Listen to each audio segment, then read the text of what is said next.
नमस्कार दर्शकों, हिंदू धर्म में तुलसी सर्वश्रेष्ठ और पूजनीय है। शास्त्रों में उल्लेख मिलता है कि जिस घर में तुलसी का पौधा नहीं होता तो वहाँ पर नकारात्मकता वास करती है। आपको बता दें कि तुलसी न केवल धार्मिक रूप से महत्वपूर्ण है बल्कि वैज्ञानिक रूप से भी बहुत ही गुणकारी और श्रेष्ठ मानी गई है। तुलसी में अनेकों औषधि गुण भी पाए जाते हैं और तुलसी कई प्रकार की होती हैं, जैसे रामा तुलसी, श्यामा तुलसी, वाना तुलसी, कपूर तुलसी आदि। लेकिन घरों में मुख्य रूप से रामा और श्यामा तुलसी पाई जाती हैं। अन्य तुलसियों को घर में रखना शास्त्र के अनुसार उचित नहीं माना गया है। शास्त्रों के अनुसार ही कुछ महिलाओं को तुलसी में पूजा नहीं करनी चाहिए। शास्त्रों में कुछ ऐसी महिलाएं बताई गई हैं जिन्हें तुलसी के आसपास भी नहीं भटकना चाहिए, वरना भयंकर पाप लगता है। और आइए जानते हैं ऐसे ही कई महिलाएं जो कि तुलसी को ना छुए, तुलसी की पूजा ना करें। हिंदू धर्म में देव उठनी एकादशी पर तुलसी विवाह को सबसे ज़्यादा शुभ माना गया है।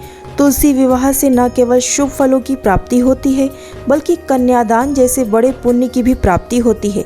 जिनकी संतानें नहीं हैं वे तुलसी का विवाह कर लें और तुलसी माता का विवाह परिपूर्ण करके अपने दान पुण्य को कर्तव्य को निभा लें।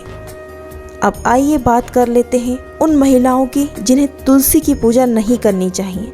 मासिक धर्म के दौरान महिलाओं को तुलसी का पूजन भूलकर भी नहीं करना चाहिए।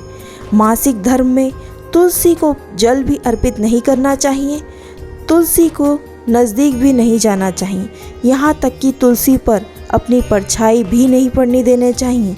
तुलसी के आसपास अपने कपड़े भी नहीं सुखाने चाहिए, मासिक धर्म हो चाहे ना हो। इस संदर्भ में महाभारत कालीन एक कथा आती है। जब युधिष्ठिर द्रौपदी समेत समस्त पांडवों को जुए में हार गए थे, तब दुर्योधन ने उस दौरान द्रौपदी को सभा भवन में बुलाया था, तो उसे समय द्रौपदी रजस्वला धर्म स्थित यानी मासिक धर्म के दौरान एक कपड़े में लिपटी अन्य स्त्रियों से अलग रह रही थी। उस समय उसने किसी तरह से पूजा तो दूर अपने किसी भी बड़े से आशीर्वाद लेने के लिए भी नहीं गई थी। प्राचीन काल में ऐसी स्थिति में महिलाओं को ऐसी स्थिति में सबसे अलग ही रहना पड़ता है। इसीलिए मासिक धर्म के दौरान महिलाओं को तुलसी की पूजा नहीं करनी चाहिए, ना ही तुलसी के करीब जाना चाहिए। ऐसी स्थिति में तुलसी की पूजा करने वाले और तुलसी के करीब जाने वाली महिलाओं को घोर पाप सहन करना पड़ता है। सुहागिन महिलाओं के लिए तुलसी पूजा बहुत ही श्रेष्ठ मानी गई है।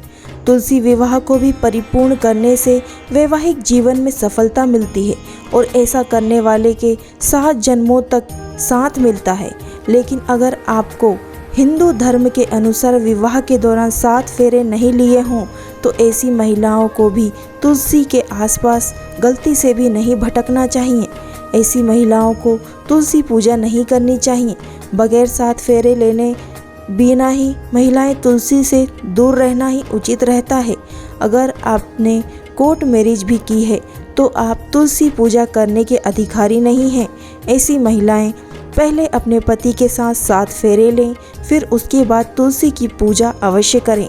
अगर आप ऐसा नहीं करती तो आप पाप के भागीदारी बनती हैं और माता तुलसी आपसे नाराज हो जाती हैं।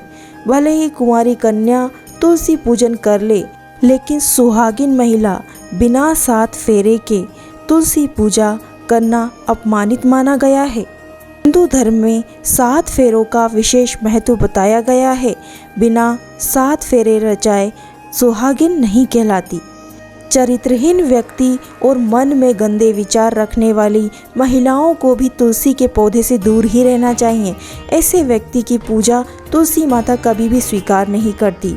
शास्त्रों में बताया गया है कि अगर आपके मन में गलत विचार आते हैं तो दूसरे लोगों के प्रति आपके मन में गलत भावना ही होती है और आपको तुलसी के पौधे से दूर ही रहना चाहिए। यहाँ तक कि तुलसी विवाह में भी शामिल नहीं होना चाहिए। माता तुलसी ऐसे लोगों से हमेशा क्रोधित होती हैं। माता तुलसी आपकी पूजा कभी स्वीकार नहीं करती। अगर आपका मन सच्चा होता है तो आपसे तुलसी माता अति प्रिय प्रसन्न होती हैं। आप बस उनके दर्शन मात्र से ही उन्हें प्रसन्न कर सकते हैं। तो दोस्तों, और भी कई उपाय हमारे चैनल पर डले हुए हैं। पूजनीय श्री पंडित प्रदीप जी मिश्रा द्वारा बताए गए उपाय हैं। जो भी आप समस्या है उनका समाधान उनसे पा सकते हैं। मिलते हैं अगले वीडियो में। हमारे चैनल को सब्सक्राइब जरूर कर लीजिएगा। जय माता दी। श्री शिवाय नमस्तुभ्यम।